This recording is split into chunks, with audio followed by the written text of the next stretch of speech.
In the Bible, it talks about in Proverbs, it says, the laborer's appetite works for him, and his hunger drives him on.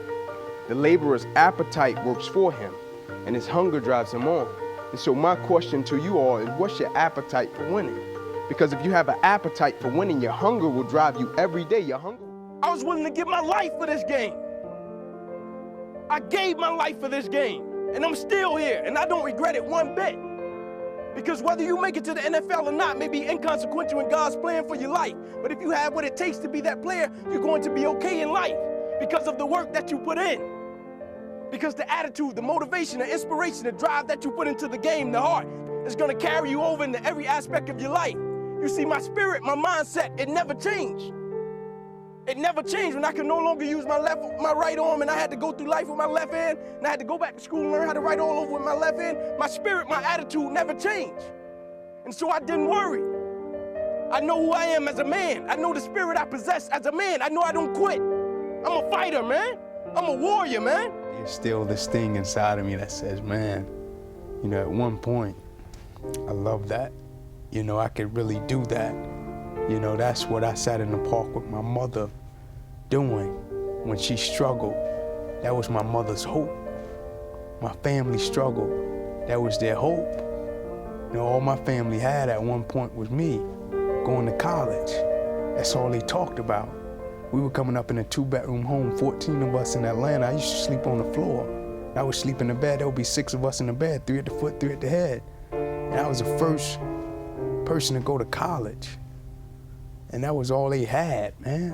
And so when I was over at that university, I gave everything I got. It wasn't about Inky Johnson. It was about my grandmother. It was about my mother. It was about my grandfather. It was about my father. It was about my little cousins that looked up to me, and I was their source of hope and their source of inspiration and motivation.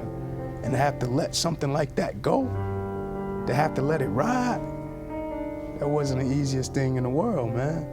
Eric Berry, safety, Tennessee. Right after you get drafted, you talk to the media. Man, I'm very excited. And I had a great feel when I went up there. You talk to the coaches, you talk to the GM. They ask you what number you want. They told me the choices. They had 20, 49, I believe 23, and they had 29. Immediately, I said 29. I was sitting in a spot where it was a lot of uncertainty, you know, about my future, you know, about football, and about my life. And I said, man, listen, I said, do you love this thing or do you like it?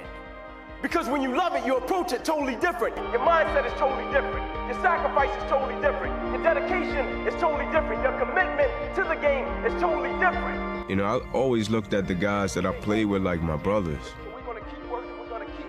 I wanted those guys to realize how blessed they were to be able to play the game and to seize that and not take that for granted, because you never know when it's going to be your last play.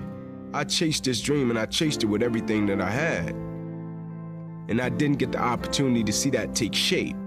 But now when he wears the number 29 on Sundays, you know, my coaches and the people that believed in me and my parents, they can look at the tube and say, hey man, that's in honor of Ink.